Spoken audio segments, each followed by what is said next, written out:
ও আমার ভাইজানেরা,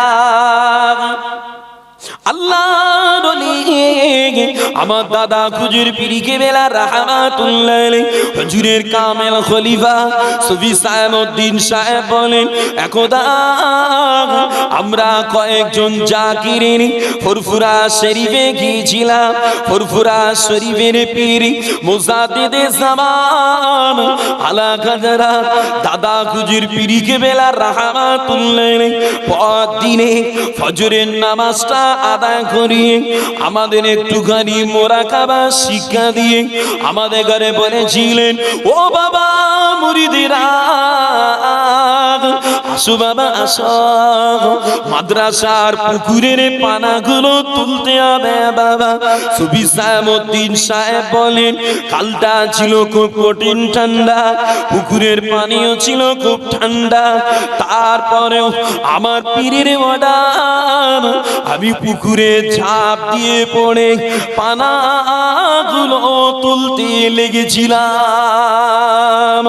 আমার সঙ্গে আমার সাথী ভাইরা অনেকে নেমে গিয়েছিল, আবার কেউ কেউ পানি ঠান্ডা খাওয়ার কারণে পুকুর পাড়ে দাঁড়িয়ে নামতে দেরি করছিল বাবা। ও আমার ভাইজানেরা, সুফি সাইমউদ্দিন সাহেব বলেন, আর আমাদের এই অবস্থাটা দাদা হুজুর পীর কেবলা রাহমাতুল্লাহ আলাইহি মাদ্রাসা লাইব্রেরির বারান্দায় দাঁড়িয়ে দাঁড়িয়ে দেখছিলেন বাবা। কিছু সময় পরে আমার দাদা হুজুর পীর কেবলা মাদ্রাসা লাইব্রেরি থেকে পুকুর পাড়ে হাজির হয়ে মুরিদ থেকে আওয়াজ করে বলেছিল, ও বাবা মুরিদিরা, তোমরা যে ঠান্ডায় মরে গেলে বাবা, তাড়াতাড়ি উঠে এসো বাবা।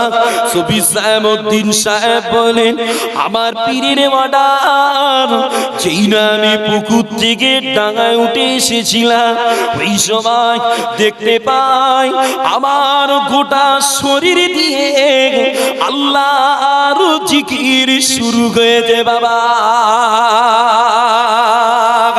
আমার বিজানেরা, সুফি সাইমউদ্দিন সাহেব বলেন, এত দীর্ঘকাল চেষ্টা করে, এতদিন সবক আমল করে যে ভাব আমার ভিতরে দেখতে পাওয়া যায় না বাবা, সামান্য পীরের অর্ডার, সামান্য পীরের আদেশ পালনে ওই ভাব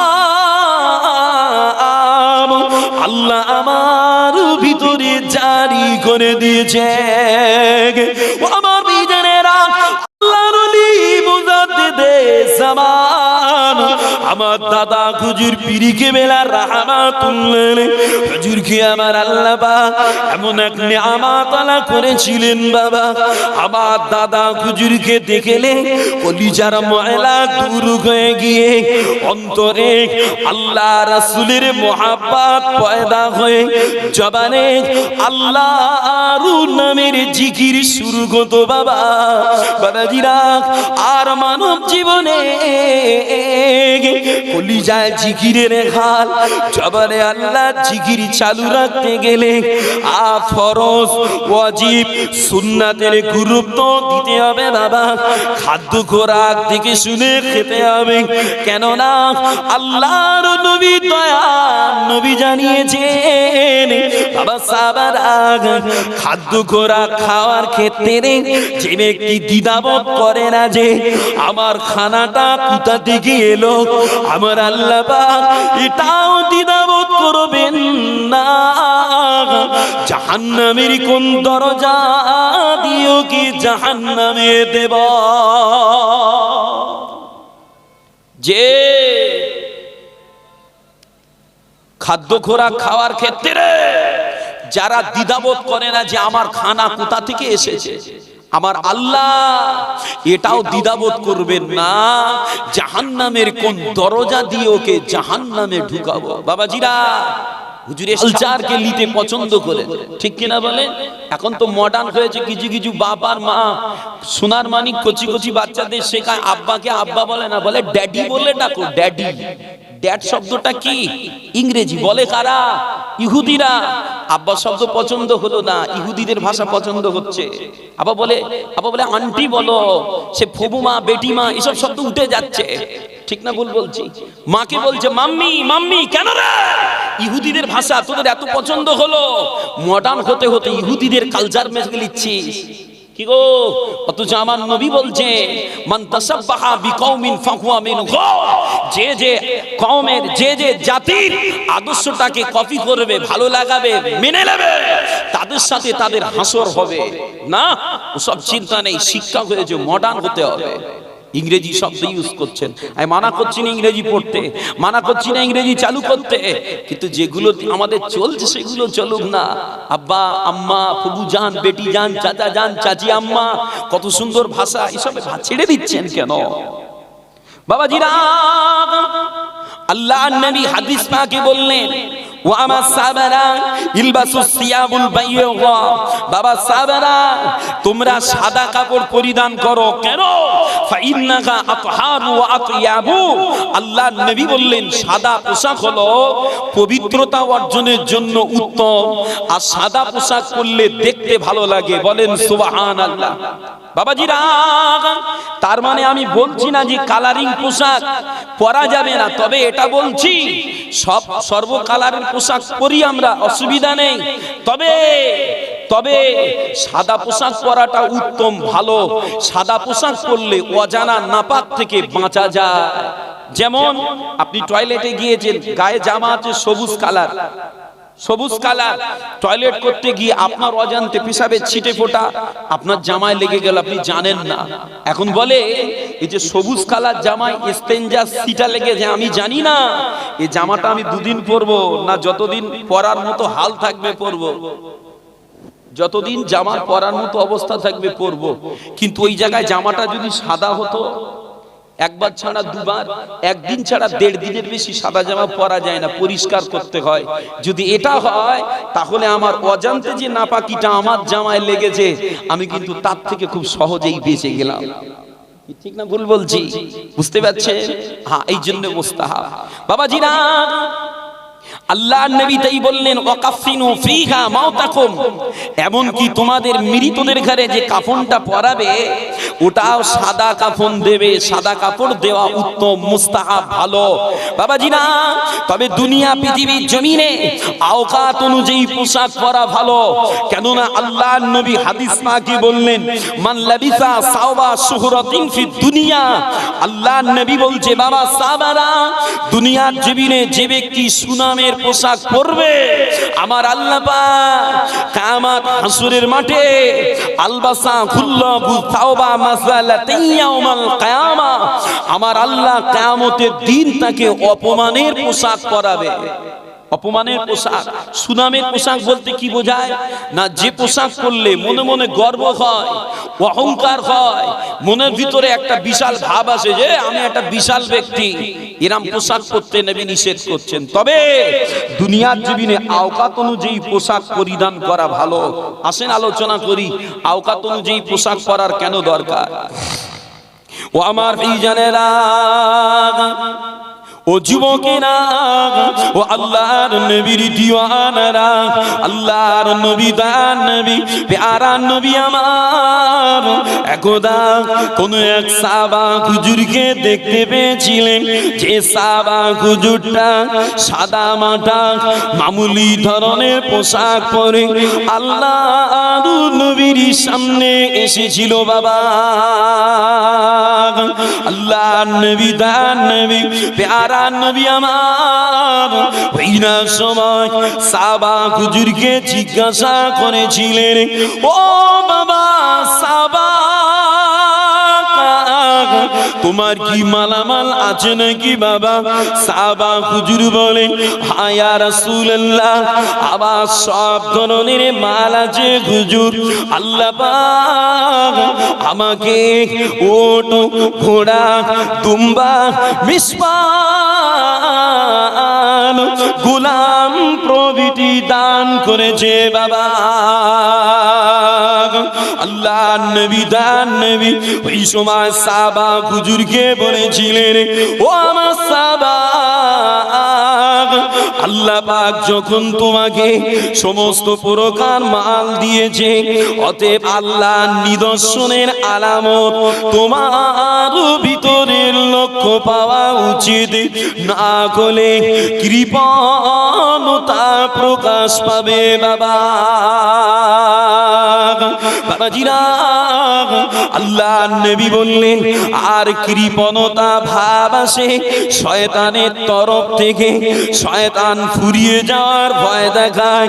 আর এই কৃপণ ব্যক্তিদের ব্যাপারে আল্লাহ কোরআন পাকে জানিয়েছেন। আল্লাহর কোরআন পারা নম্বর 18, পারা নম্বর 4, সূরা আল ইমরানের 180 নম্বর আয়াত, যেখানে আল্লাহ পাক জানিয়েছেন, ওয়ালা ইয়াহসাবান্নাল্লাযীনা ইয়াবখালুনা বিমা আতাহুমুল্লাহু মিন ফাদলিহি হুয়া খায়রান লাহুম বাল হুয়া শাররুল লাহুম। আল্লাহ পাক জানিয়েছেন, ও আমার বান্দারা, দুনিয়া পৃথিবীর জমিনে যারা আমার দোয়া নেয়ামত নিয়ে কৃপণতা করে, তারা যেন ধারণা না করে এই কৃপণতা করাটা তাদের জন্য কল্যাণকর, বরং এটা বাল হুয়া শাররুল লাহুম, বরং এই কৃপণতা করাটা তাদের জন্য বড় খারাপ। বাবা আমাদের জানেরা, আল্লাহ কোরআন পাকে আরো জানিয়েছেন, সাইয়ুতাওয়াকুনা মা বাখিলু বিহি ইয়াওমাল কিয়ামা। আল্লাহ পাক জানিয়েছেন, ও আমার বান্দারা, আমার দোয়া নেয়ামত নিয়ে যারা কৃপণতা করে, আল্লাহ পাক ওই নেয়ামত দিয়ে কিয়ামতের মাঠে তাদের বেড়ি বানিয়ে ওই বান্দাদের পেঁচিয়ে ধরবেন। বাবা যে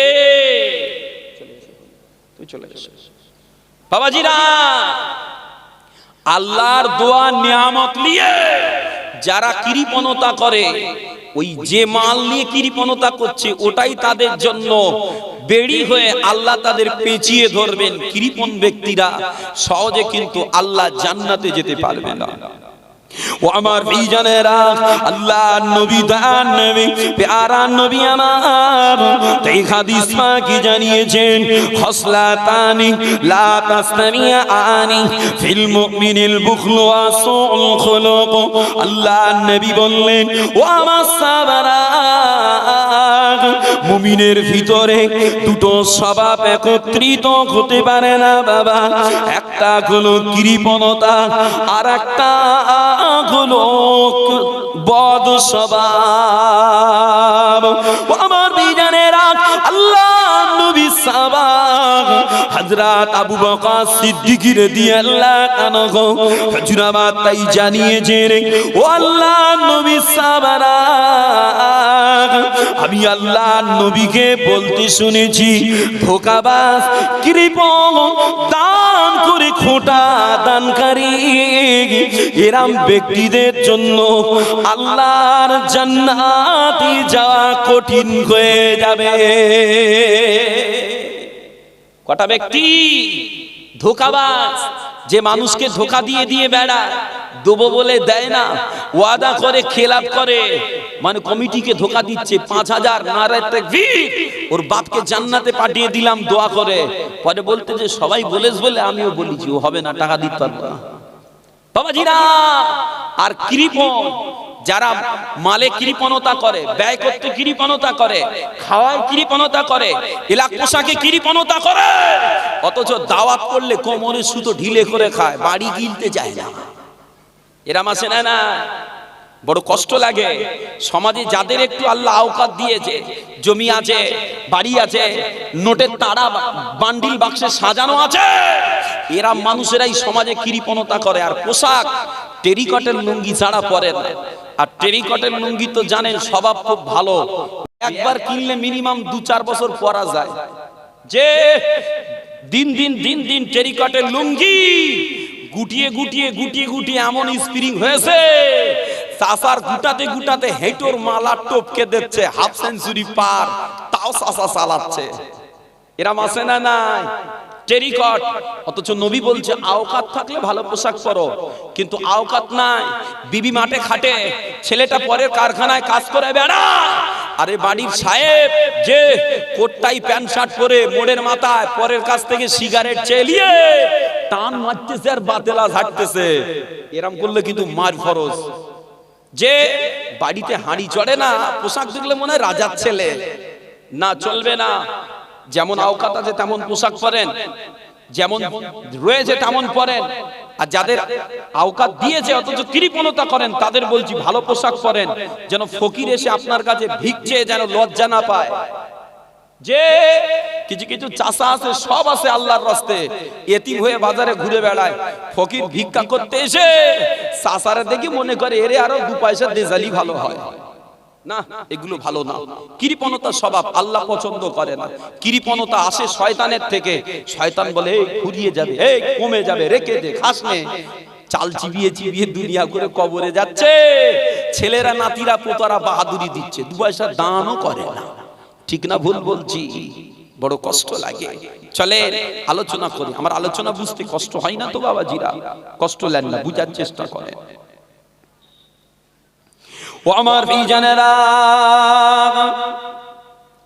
আল্লাহ নবী দান নবী প্যারা নবী আমার একদা একটা রেশমের আলখেল্লা পরিধান করেছিলেন বাবা। যে আলখেল্লাটা আল্লাহ নবীকে হাদিয়া হিসাবে দেওয়া হয়েছিল বাবা। তবে আল্লাহ নবী ওই আলখেল্লাটা কিছু সময় পরিধান করে আল্লাহ নবী সঙ্গে সঙ্গে আলখেল্লাটা খুলে দিয়েছিলেন বাবা। ও আমার ভাইজানেরা, আল্লাহ নবী আলখেল্লাটা খুলে আল্লাহ নবী সাহাবা হযরত উমর ফারুক রাদিয়াল্লাহু আনহু হুজুরের কাছে দিয়ে দিয়েছিলেন। ওই না সময় আল্লাহ নবী সাহাবা হযরত উমর ফারুক রাদিয়াল্লাহু আনহু আল্লাহ নবীকে জিজ্ঞাসা করেছিলেন, ও আল্লাহর হাবিব পাক, আপনি সবে মাত্র এই আলখেল্লাটা পরিধান করলেন, তবে কেন এই আলখেল্লাটা খুলে আমাকে দিলেন? ব্যাপারটা কি হুজুর? আল্লাহ নবী ওই সময় বলেছিলেন, ও বাবা সাহাবা উমর, এই মাত্র আল্লাহর ফেরেশতা হযরত জিবরাইল আলাইহিস সালাম আমাকে এসে আলখেল্লাটা খুলে দিতে বলে, এই জন্য আমি এটা খুলে দিয়েছি বাবা। ওই না সময় আল্লাহ নবী সাহাবা হযরত উমর ফারুক রাদিয়াল্লাহু আনহু কান্না জড়িত অবস্থায় আল্লাহ নবীকে বলেছিলেন, ও আল্লাহর হাবিব পাক, আপনি একটা জিনিস অপছন্দ করলেন আর ওই জিনিসটা আমাকে পরিধান করতে দিলেন, এখন আমার অবস্থাটা কি হবে হুজুর? আল্লাহ নবী বলেছিলেন, ও বাবা উমর, আমি আল্লাহ নবী এই আলখেল্লাটা তোমাকে পরিধান করার জন্য দিলি বাবা, বরং আমি তোমাকে দিলাম যাতে এই আলখেল্লাটা বিক্রি করে তুমি উপকার পেতে পারো বাবা। বাবাজিরা, আল্লাহ নবী সাহাবা উমর ফারুক রাদিয়াল্লাহু আনহু এই আলখেল্লাটা বিক্রি করে 200 দিরহাম পেয়েছিলেন বাবা। বাবাজিরা, তবে আল্লাহ নবী আলখেল্লাটা কেন খুলে দিলেন? এই জন্য খুলেছিলেন, ওই আলখেল্লা জামাটা ছিল রেশমের কাপড়ের বাবা। আর দুনিয়ার জমিনে রেশমের কাপড় ব্যবহার করা পুরুষের জন্য আল্লাহ হারাম করে দে বাবা। আল্লাহ নবী সাহাবা হযরত আলী রাদিয়াল্লাহু আনহু হুজুর আমার তাই জানিয়েছেন, ও আল্লাহর নবী সাহাবারা, আল্লাহর নবী জানিয়েছেন হলুদ রং, রেশমের কাপড়, সোনার আংটি, সোনার অলংকার আর নামাজের ভিতরে কিয়াম ব্যতীত অন্য স্থানে কোরআন তেলাওয়াত করা, এটা আল্লাহর নবী নিষেধ করেছে। তাহলে কটা জিনিস বললাম?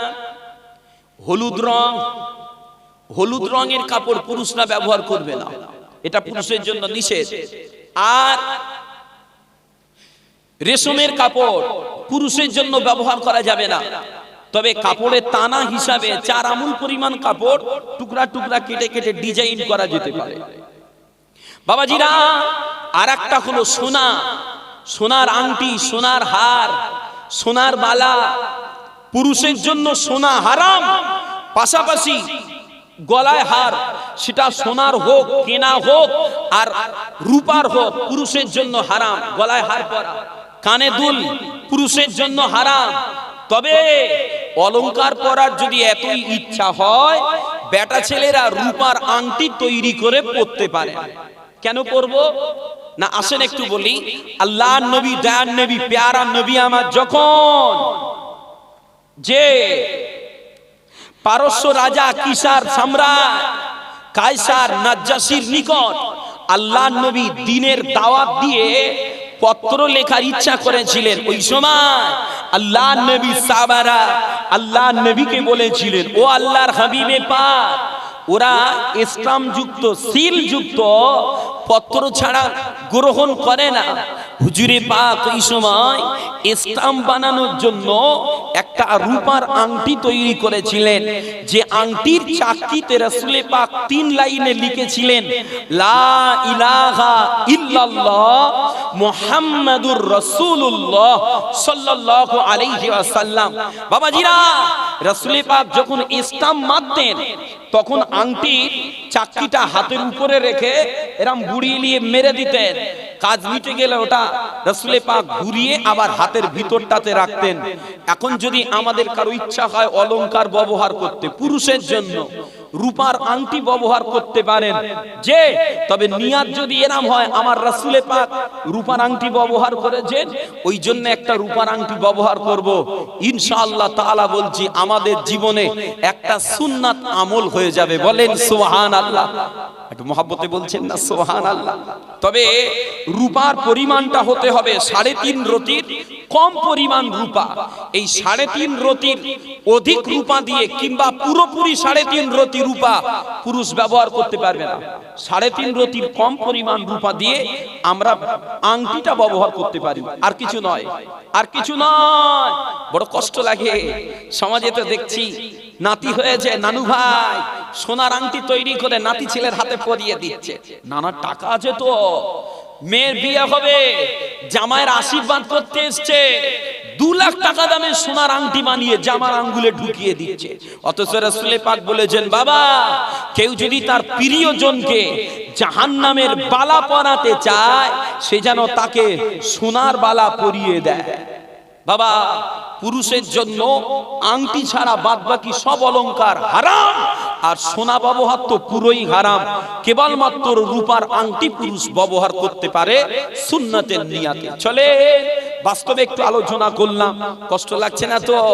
একটু তাকবীর দেন তো দেখি, নারে তাকবীর। একটু মোহাব্বত করে বলেন না, নারে তাকবীর। একটু মোহাব্বতে দরুদ শরীফ, আল্লাহুম্মা সাল্লি আলা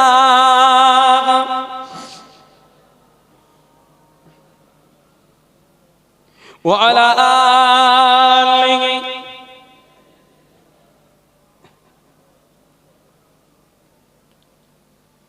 लिखो जिंदगी तमाम शागे दो जहां के नाम, मैं सलाम ही सलाम। लिखो जिंदगी तमाम शागे दो जहां की नाम मैं सलाम की सलाम। लिखो जिंदगी तमाम शागे दो जहां की नाम मैं सलाम की सलाम। मैं हुजूर का दीवान पढ़ो उनु का तराना गली गली गाम गाम मैं सलाम की सलाम।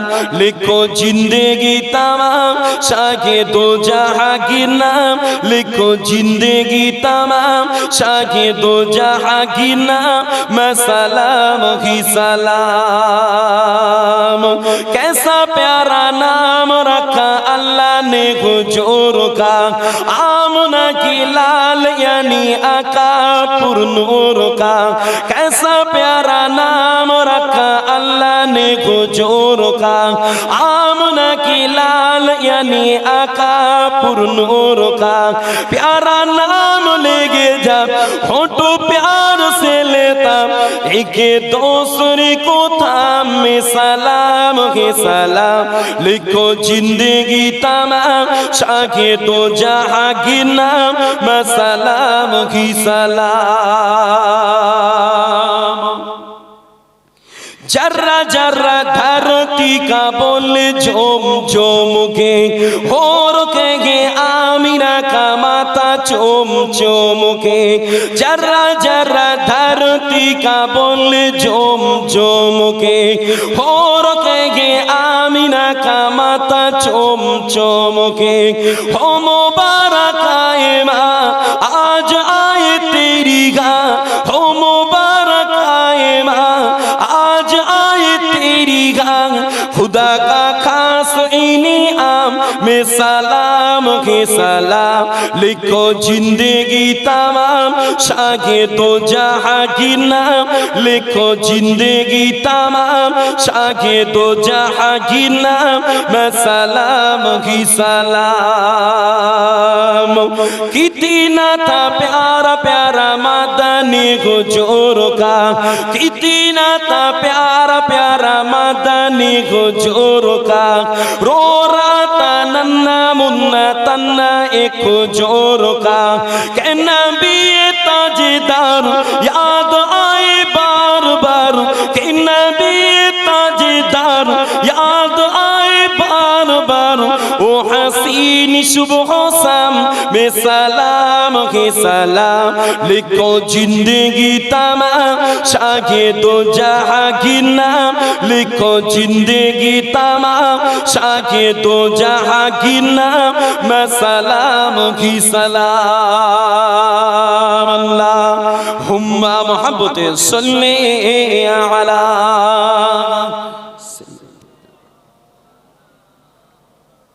व अला आलिहि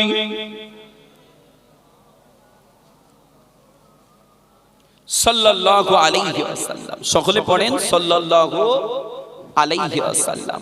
বাবাজিরা বর্তমান সমাজে যে আলোচনাগুলো করলাম এগুলো আসে না না একটু কথা বলে আসে তো কেন কারণ কি না আমাদের এমন অবস্থা দুনিয়ার পিপাসায় পড়ে দুনিয়ার মায়ায় পড়ে গুনাহ করে করে কলিজা কালো করে কোনটা ভালো কোনটা মন্দ এ বুঝার জ্ঞান আমাদের চলে গেছে।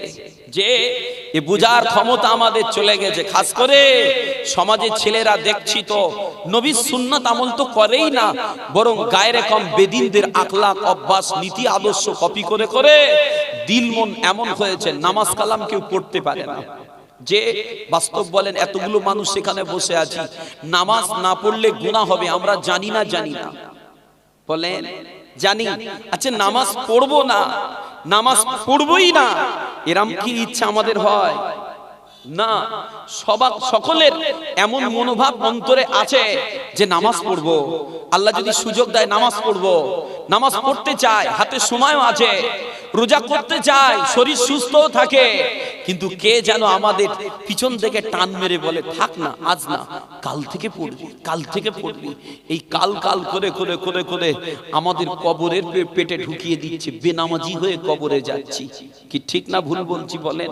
এতগুলো মানুষ আমরা কেউই চাই না গুনাহ করতে কারো ইচ্ছা হয় না গুনাহ করতে, কিন্তু নিজের অজান্তে যেন ব্রেক ফেল গাড়ির মতো, গাড়ি যেমন ব্রেক কেটে গেলে এমনি দৌড়ায়, ওরম যেন ব্রেক ফেল জীবনের মতো, জীবনের গাড়ি এমনি দৌড়াচ্ছে, ভালো মন্দ কিছু ডিসাইড করার ক্ষমতা নেই আর।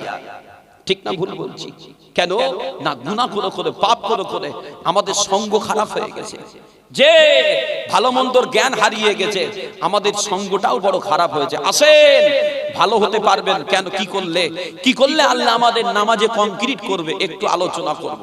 আসেন, তবে প্রথমে আলোচনা একটু বুঝে না আসলেও সবর করে একটু শুনেন, ইনশাআল্লাহ শেষে বুঝে আসবে।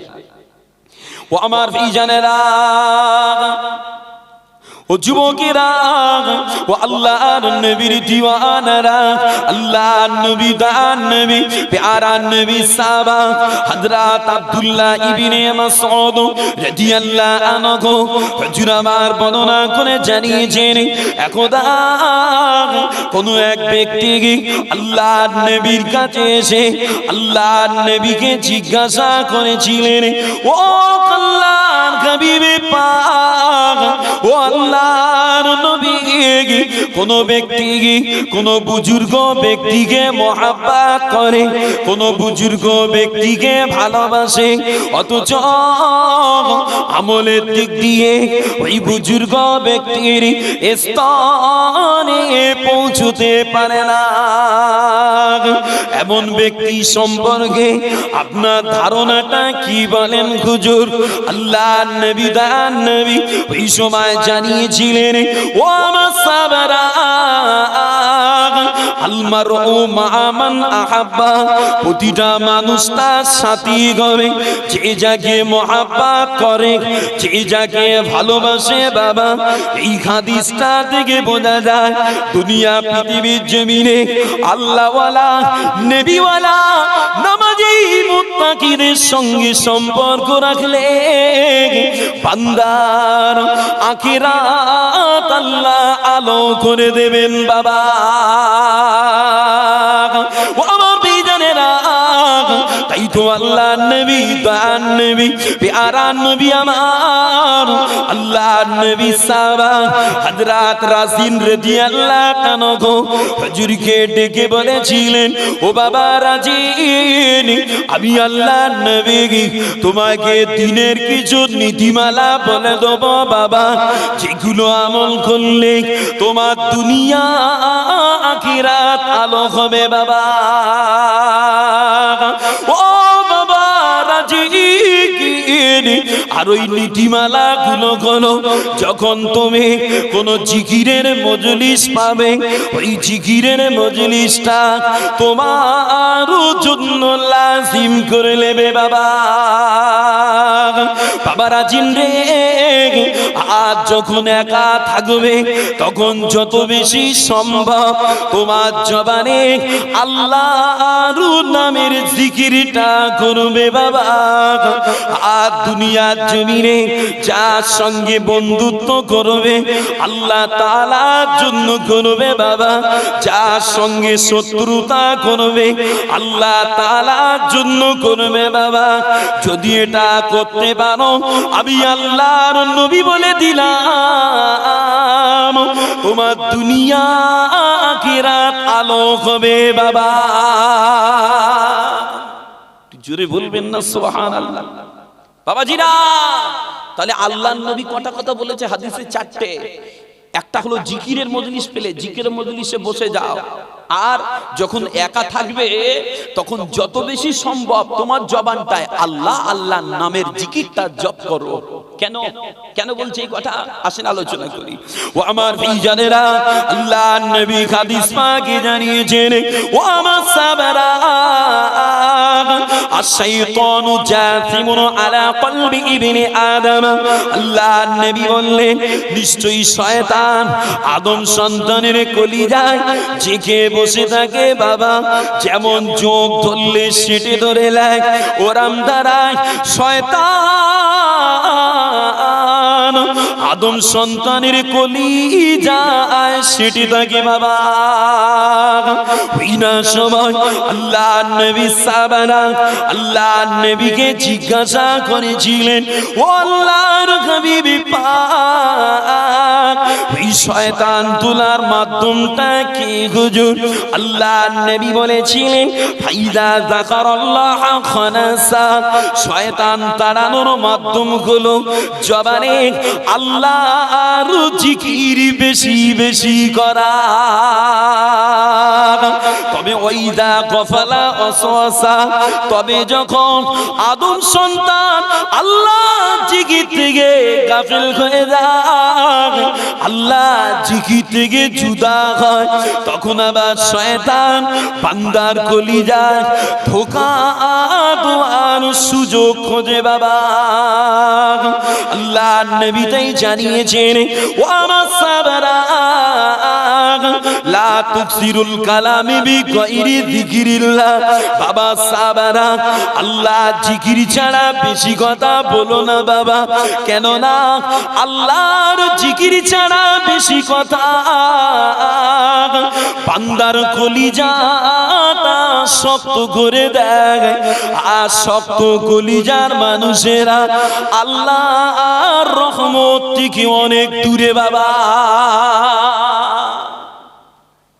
যে তাহলে নবী পাক প্রথম বলছে সুযোগ পেলে জিকিরের মজলিস পেলে জিকিরে বসো, একা থাকলে আল্লাহ জিকির করো। কেন না শয়তান আদম সন্তানের কলিজায় জেকে বসে থাকে সেটে, আল্লাহ জিকির করলে শয়তানকে তাড়ানো যায়। বলেন না সুবহানাল্লাহ। নবী তাই বলছে আল্লাহ জিকির ছাড়া বেশি কথা বলো না, কেন আল্লাহ জিকির ছাড়া বেশি কথা কলিজা শক্ত করে দেয়, হাট করে দেয়। আর দেখবেন বিনা প্রয়োজনে অতিরিক্ত কথা বলতে বলতে গীবত শুরু হয়, হয় না হয় না? ফজরের নামাজ পড়ে চারজন চাচা মহাব্বত করে গল্প করতে করতে চায়ের দোকানে মাচায় গিয়ে বসলো, নিজেদের প্রয়োজনীয় কিছু কথা সারার পরেই শয়তান সুযোগ নিয়ে কার বাড়ি কি ঘটেছে, কে রাত্রে বউকে ধরে পিটেছে, কার মেয়েটা রাতে পালিয়েছে, এই সব গল্প লোটে। এখন বলেন এগুলো গীবত হবে না হবে না? আবার বললে যদি বলি গীবত হচ্ছে চাচা, আমি তো হক কথা বলছি, সত্যি কথা বলতেছি। তো সত্যি তো বলছেন, মিথ্যে তো বলেন না, আর একজনের অন্যায়টা হাইলাইট করছেন, এটা গীবত নয়। আমার কথা বোঝাতে পারছি না আমি যে এটা গীবত নয়। যদি বিনা প্রয়োজনে অতিরিক্ত কথা, আল্লাহ আমাকে আপনাকে উভয়কে হেফাজত করেন। বলেন আমিন, একটু মহাব্বতে বলেন না আমিন। যে আর জবানে এরকম জিকিরের হাল যে ঘুরতে ফিরতে আল্লাহ আল্লাহ করবেন, আপনি চাইলেই পারবেন না। এই হাল আনতে গেলে আপনাকে কিন্তু একটু কষ্ট করে বেলাত প্রাপ্ত ওলির সোহবতে ওঠা বসা করতে হবে। বলবেন কেন? বলবেন কেন না একটু বুঝাবো। গ্রাম থেকে অনেক মানুষ হজ পাকে যায় না, মদিনায় যায়। এখন মদিনায় গিয়ে হজে গিয়ে কাবা জিয়ারত করে, হাজারে আসওয়াদ চুম্ম করে, সাফা মারওয়া সাই করে, আবার সব কাজ মিটিয়ে মদিনা মনোয়ারায় এসে চোখের পানি ছেড়ে দিয়ে নবী পাককে সালাম জানিয়ে কাঁদতে থাকে। বাবা এত কিছু করে বাড়ি এসে লোকটা নামাজ পড়ে, কোরআনও পড়ে। প্রশ্ন আমার এই জায়গায়, ওই মানুষটা হজ করেছে, মদিনা গিয়েছে, বাড়ি এসে নামাজ পড়ছে, কোরআন পড়ছে, এই মানুষটাকে কি সাহাবা বলা যায়? ঘাড়ে যদি রোগ না থাকে একটু নাড়াচাড়া দেন বা যে সায় দিলে মনে থাকবে না তো ভুলে যাবেন, ওই মানুষটাকে কি সাহাবা বলা যায়? না। হ্যাঁ এইটা বাপের বেটা ঝেড়ে জবাব বলা যায় না। কেন না সাহাবা হওয়ার জন্য শর্ত হলো মহব্বতের সাথে ঈমান নিয়ে চামড়ার চোখে নবী পাককে দেখা। বলেন সুবহানাল্লাহ, একটু জোরে হলো না সুবহানাল্লাহ। বাবা এর থেকে বোঝা যায় 30 বছর হজ করলেও, লাইফ টাইম হজ করলেও কেউ সাহাবা হতে পারবে না। তবে কেউ ঈমানের সাথে মহব্বতের নজরে চামড়ার চোখে রাসূল পাককে দেখেছে, হজ করতে পারিনি, সবে ঈমান এনে নবীকে মহব্বতের সাথে দেখছে, সাহাবা হয়েছে। বলেন সুবহানাল্লাহ। এবার বলেন হাজির দাম বেশি না সাহাবার? সাহাবা, হ্যাঁ এই তো ঈমান। সাহাবা হুজুরদের দাম বেশি। যে সাহাবা হতে গেলে প্রাথমিক পর্যায়ে যে সূত্র, সেই সূত্র এটা বলা নেই যে তাহাজ্জুদ পড়তে হবে, বিশাল আমল করতে হবে। প্রথমেই বলা হলো নবীকে মহব্বতের সাথে ঈমান নিয়ে দেখলে সাহাবা। ওতে বোঝা যায় হাজার রাকাত নামাজ পড়েও সাহাবা হওয়া যাবে না। যে এর থেকে একটা জিনিস বোঝা যায়, আমল করলেই সাহাবা হওয়া যায় না, নবী দেখলেই সাহাবা হয়। বলেন না সুবহানাল্লাহ। অতএব আমলের থেকে প্রভাব কিন্তু সোহবতে পড়ে। আর কথা বুঝতে পারেন না? প্রভাব যেমন বসিরহাট আল্লামা হুজুর বলছেন, এত বড় আলেম, লাদুন্নি পাওয়া মানুষ, উনি বলছেন আমি রুহুল আমিন, আমাকে রুহুল আমিন বলে মানুষ চিনতো না, জানতো না, যদি আমার পীর মুজাদ্দিদে জামান দাদা হুজুর পীর কেবলার কদম শরীফটা আমি রুহুল আমিন না ধরতাম। বললেন না? একটু মহব্বতে বললেন না সুবহানাল্লাহ? সোহবত, সোহবত, সৎ সোহবতে ভালো হওয়া যায়, আর খারাপ সোহবতে খারাপ হওয়া যায়। বিড়িখোরের সঙ্গে গেজাখোরের সঙ্গে বন্ধু করবেন, মোড়ের মাথায় ঠান্ডায় দুজন কাঁপছে, খুব ঠান্ডা লাগছে, বিড়িখোর পকেট থেকে একটা বার করে ধরিয়ে টান দিচ্ছে, দুটান মেরেই বলছে তুই কিরাম মদ্দা লোক রে, নেশা টেশা করিস নি, দুটান মেরে দেখ ঠান্ডা দৌড়বে। তাহলে দেখি দুটান মেরেই দেখি। যে বিড়ি খেত না সে টেনে দেখছে, ভাবতো ভালো, একদম বডি গরম হয়ে গেছে, এবার থেকে তাহলে চালাবো। এরা ভয় না, হয় না? যারা আছে জিজ্ঞাসা করলে বাবাজিরা, আর নামাজি রোজাদার আল্লাহওয়ালা আল্লাহ ভীরু তাকওয়াকারী বন্ধু লোকের সঙ্গে বন্ধু করবে, ও লগে লগে আপনাকে চেষ্টা করবে ওকে কি করে দাড়িটা রাখানো যায়, কি করে ওর বুক শার্টটা ছেড়ে দিয়ে একটা পাঞ্জাবি পরানো যায়, কি করে অজু করাটা শেখানো যায়, কি করে নামাজি কাতারে ওকে টানা যায়। টানবে না? টানবে না কেন? যে ভালো সে ভালো বানাতে চায়, আর যে খারাপ সে খারাপ করতে যায়। ঠিক না ভুল বলছি?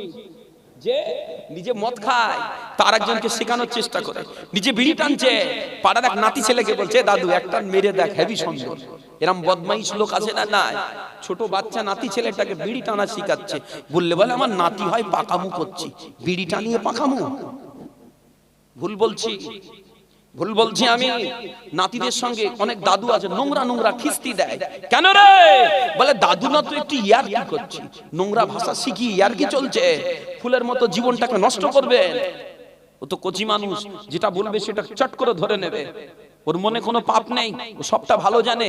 আর আপনি দাদু ওই সুযোগটা কাজে লাগিয়ে, নাতিটা আমার নিজের নয়, ওই পাশের পাড়ার ছেলে তো সম্পর্কে নাতি হয়, দে চারটে শিখিয়ে দে। হবে না? মুমিন তো ওই নিজে যেটা পছন্দ করে অপরের জন্য সেটা পছন্দ করে। নিজের ছেলেটা ভালো কাজ সবগুলো গুল্লাই যাক, ও মুমিন নয়। ঈমান থাকতে পারে, ঈমান দুর্বল, দুর্বল কমজোর ঈমানের মানুষ। আসেন সৎ সোহবতের কত মূল্য আলোচনা করি।